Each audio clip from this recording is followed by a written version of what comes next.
ಅರೆ ಅರೆ ತಮ್ಮ, ಓಂ ಶಾಂತಿ.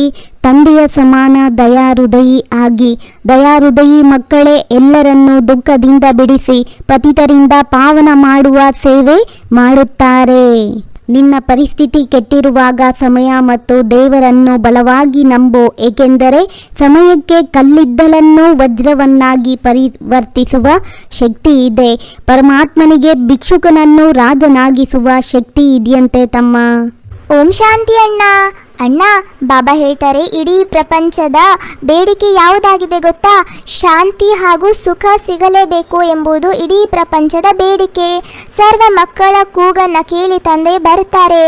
ತಂದೆ ಬೇಹದ್ದಿನವರಾಗಿರೋದ್ರಿಂದ ಅವರಿಗೆ ನನ್ನ ಮಕ್ಕಳೆಲ್ಲರೂ ಹೇಗೆ ದುಃಖಿಗಳಿಂದ ಸುಖವಾಗುವುದು ಎಂಬ ಚಿಂತೆ ಇದೆ.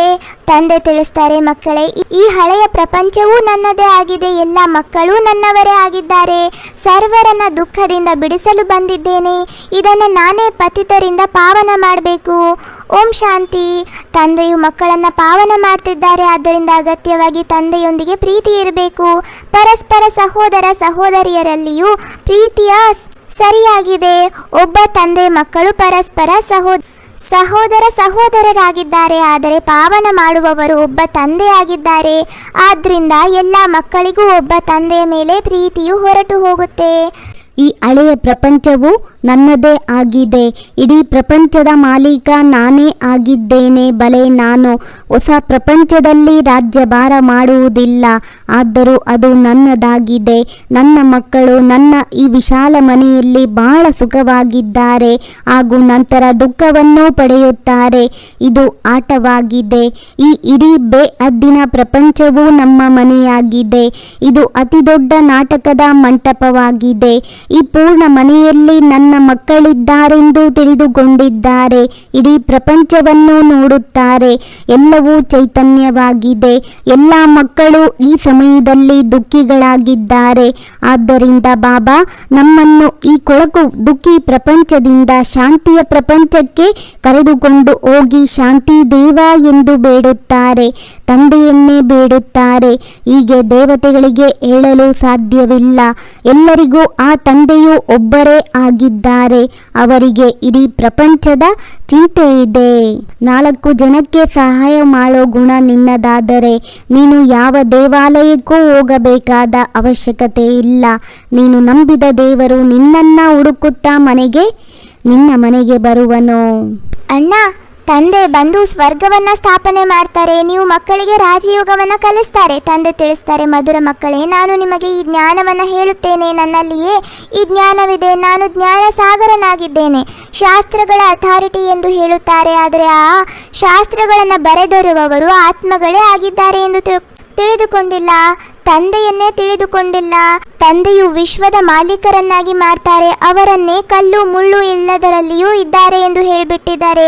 ವ್ಯಾಸ ಭಗವಂತನು ಏನೆಲ್ಲ ಮಾತುಗಳನ್ನು ಬರೆದು ಬಿಟ್ಟಿದ್ದಾರೆ ಮನುಷ್ಯರಿಗಂತೂ ಸ್ವಲ್ಪವೂ ಗೊತ್ತಿಲ್ಲ. ಸಂಪೂರ್ಣ ಭಿಕಾರಿಗಳಾಗಿ ಪರಸ್ಪರ ಜಗಳ ಮಾಡ್ತಾ ಇರ್ತಾರೆ. ತಂದೆ ರಚಯಿತ ಹಾಗೂ ರಚನೆಯ ಆದಿ ಮಧ್ಯ ಅಂತ್ಯವನ್ನ ಯಾರೂ ತಿಳಿದುಕೊಂಡಿಲ್ಲ. ತಂದೆ ಹಾಗೂ ರಚನೆಯ ಆದಿ ಮಧ್ಯ ಅಂತ್ಯವನ್ನ ತಿಳಿಸ್ತಾರೆ. ಬೇರೆ ಯಾರೂ ತಿಳಿಸಲು ಸಾಧ್ಯವಿಲ್ಲ. ನೀವು ಯಾರನ್ನಾದರೂ ಕೇಳಿ, ನೀವು ಈಶ್ವರ ಭಗವಾನ್ ರಚಯಿತ ಎಂದು ಹೇಳುತ್ತೀರಿ, ಅವರನ್ನು ನೀವು ತಿಳಿದುಕೊಂಡಿದ್ದೀರಾ ಅಂತ. ಮುಖ್ಯ 4 ಧರ್ಮಗಳಿದೆಯಂತೆ ತಮ್ಮ. ದೇವಿ ದೇವತಾ, ಇಸ್ಲಾಮಿ, ಬೌದ್ಧಿ ಹಾಗೂ ಕ್ರಿಶ್ಚಿಯನ್. ನಿಮಗೆ ಗೊತ್ತಿದೆ, ಈಗ ಇಡೀ ಪ್ರಪಂಚ ದ್ವೀಪವಾಗಿದೆ. ಇದರಲ್ಲಿ ರಾವಣನ ರಾಜ್ಯವಿದೆ. ರಾವಣನನ್ನು ನೋಡಿದ್ದೀರಾ? ಆ ರಾವಣನನ್ನು ಪದೇ ಪದೇ ಸುಡುತ್ತಾರೆ. ಈ ರಾವಣ ಎಲ್ಲರಿಗಿಂತ ಹಳೆಯ ಶತ್ರುವಾಗಿದ್ದಾನೆ. ನಾವು ರಾವಣನನ್ನು ಏಕೆ ಸುಡುತ್ತೇವೆಂದು ಸಹ ತಿಳಿದುಕೊಂಡಿಲ್ಲ. ಇವನು ಯಾರು ಎಂಬ ತಿಳುವಳಿಕೆ ಬೇಕಲ್ಲವೇ? ಇವನನ್ನು ಎಂದಿನಿಂದ ಸುಡುತ್ತಾ ಬಂದಿದ್ದೇವೆ, ಪರಂಪರೆಯಿಂದ ಎಂದು ತಿಳಿದುಕೊಂಡಿದ್ದಾರೆ. ಅರೆ, ಆ ಪರಂಪರೆಗೂ ಲೆಕ್ಕಾಚಾರ ಬೇಕಲ್ಲವೇ? ನಿಮ್ಮನ್ನು ಯಾರೂ ತಿಳಿದುಕೊಂಡಿಲ್ಲ. ನೀವು ಬ್ರಹ್ಮನ ಮಕ್ಕಳಾಗಿದ್ದೀರಿ. ನಿಮ್ಮನ್ನು ನೀವು ಯಾರ ಮಕ್ಕಳು ಎಂದು ಯಾರಾದರೂ ಕೇಳಿದರೆ, ಅರೆ, ನಾವು ಬ್ರಹ್ಮ ಕುಮಾರ ಕುಮಾರಿಯರು ಬ್ರಹ್ಮನ ಮಕ್ಕಳಾಗಿದ್ದೇವೆ. ಬ್ರಹ್ಮ ಯಾರ ಮಗುವಾಗಿದ್ದಾನೆ? ಶಿವತಂದೆಯ ಮಗು, ನಾವು ಅವರ ಮೊಮ್ಮಕ್ಕಳಾಗಿದ್ದೇವೆ. ಎಲ್ಲ ಆತ್ಮಗಳು ಅವರಿಗೆ ಮಕ್ಕಳಾಗಿದ್ದಾರೆ. ಮತ್ತೆ ಶರೀರದಲ್ಲಿ ಮೊದಲು ಬ್ರಾಹ್ಮಣರಾಗುತ್ತೇವೆ. ಪ್ರಜಾಪಿತ ಇದ್ದಾರಲ್ಲವೇ? ಇಷ್ಟೊಂದು ಪ್ರಜೆಗಳನ್ನು ಹೇಗೆ ರಚಿಸಲಾಯಿತು ಅಂತ ಕೇಳ್ತಿದ್ದಾರೆ ತಮ್ಮ. ಕಂಡದ್ದನ್ನು ಬಯಸುವುದು ಕ್ರೋಧ, ಬಯಸಿದ್ದು ದೊರೆಯದಿದ್ದರೆ ಲೋಭ, ದೊರೆತರೆ ಇನ್ನಷ್ಟು ದೊರೆಯಲೆಂಬುದು ಲೋಭ, ಅದು ದೊರಕಿತೆಂದರೆ ತನ್ನ ಕೈಬಿಟ್ಟು ಹೋಗದಿರಲು ಮೋಹ, ಅದು ಕೈಬಿಟ್ಟು ಹೋಗದೆ ತನ್ನಲ್ಲಿಯೇ ಉಳಿದರೆ ಅದು ತನ್ನೊಬ್ಬನಲ್ಲಿಯೇ ಇದೆ ಎಂಬ ಮದ, ತನ್ನೊಬ್ಬನಲ್ಲಿಯೇ ಇದೆ ಎಂದು ತಿಳಿದಿದ್ದು ಇನ್ನೊಬ್ಬನಲ್ಲಿಯೂ ಇದೆ ಎಂದು ತಿಳಿದು ಬಂದರೆ ಮತ್ಸರ. ಅಣ್ಣ, ಬಾಬಾ ಹೇಳ್ತಾರೆ, ಭಕ್ತಿಯನ್ನು ಸಹ ನೀವೇ ಆರಂಭಿಸುತ್ತೀರಿ, ತಮಗೆ ತಾವೇ ನಷ್ಟ ಮಾಡಿಕೊಂಡಿದ್ದೀರಿ. ತಂದೆಯು ನಿಮ್ಮನ್ನು ಪೂಜ್ಯರನ್ನಾಗಿ ಮಾಡಿದರು, ನಂತರ ನೀವು ಪೂಜಾರಿಯಾಗಿ ಬಿಡುತ್ತೀರಿ. ಇದು ಸಹ ಆಟವಾಗಿದೆ. ಕೆಲವು ಮನುಷ್ಯರು ಮನಸ್ಸು ಮೃದುವಾಗಿರುವುದರಿಂದ ಆಟವನ್ನು ನೋಡ್ತಾ ಅಳುವುದಕ್ಕೆ ಪ್ರಾರಂಭಿಸುತ್ತಾರೆ. ತಂದೆ ತಿಳಿಸ್ತಾರೆ, ಯಾರು ಅಳುತ್ತಾರೆಯೋ ಅವರು ಕಳೆದುಕೊಳ್ತಾರೆ. ಸತ್ಯುಗದಲ್ಲಿ ಅಳುವ ಮಾತೇ ಇರುವುದಿಲ್ಲ, ಅಳಬಾರದು ಎಂದು ತಂದೆ ಇಲ್ಲಿ ತಿಳಿಸ್ತಾರೆ. ದ್ವಾಪರ ಕಲಿಯುಗದಲ್ಲಿ ಅಳುತ್ತಾರೆ, ಸತ್ಯುಗದಲ್ಲಿ ಎಂದೂ ಅಳೋದಿಲ್ಲ. ಅಂತ್ಯದಲ್ಲಿ ಯಾರಿಗೂ ಅಳಲು ಸಮಯ ಅವಕಾಶವೇ ಇರೋದಿಲ್ಲ. ಆಕಸ್ಮಿಕವಾಗಿ ಸಾಯುತ್ತಿರುತ್ತಾರೆ. ಅಯ್ಯೋ ರಾಮ ಎಂದು ಸಹ ಹೇಳಲು ಆಗೋದಿಲ್ಲ. ವಿನಾಶ ಈ ರೀತಿಯಾಗಿರುತ್ತೆ. ಸ್ವಲ್ಪವೂ ದುಃಖವಾಗುವುದಿಲ್ಲ, ಯಾಕೆಂದರೆ ಆಸ್ಪತ್ರೆ ಮೊದಲಾದವುಗಳು ಇರೋದಿಲ್ಲ. ಆದ್ದರಿಂದ ಅಂತಹ ವಸ್ತುಗಳನ್ನೇ ಮಾಡುತ್ತಾ ಇರುತ್ತಾರೆ.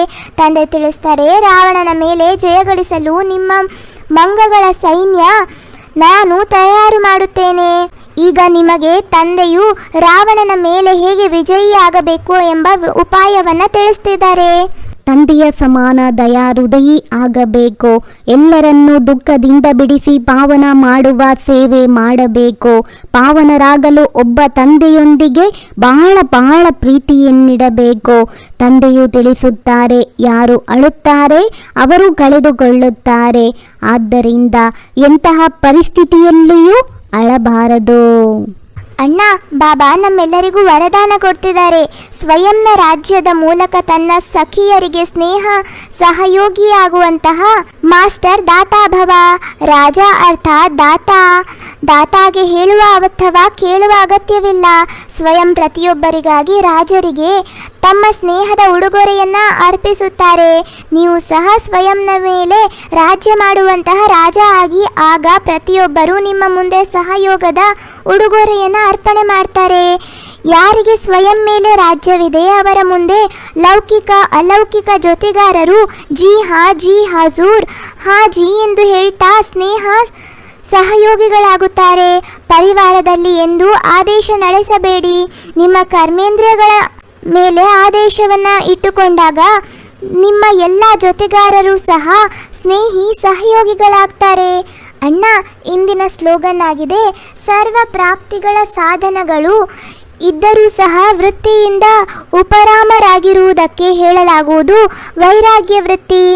ನಿಮ್ಮೆಲ್ಲರಿಗೂ ಈ ಅಣ್ಣ ತಮ್ಮನ ಮುರುಳಿಯ ಕಾನ್ವರ್ಸೇಷನ್ ಇಷ್ಟ ಆಗಿದ್ರೆ ಲೈಕ್ ಮಾಡಿ, ಶೇರ್ ಮಾಡಿ ಹಾಗೂ ಈ ಚಾನೆಲ್ನ ಸಬ್ಸ್ಕ್ರೈಬ್ ಆಗೋದನ್ನು ಮರಿಬೇಡಿ. ಓಂ ಶಾಂತಿ.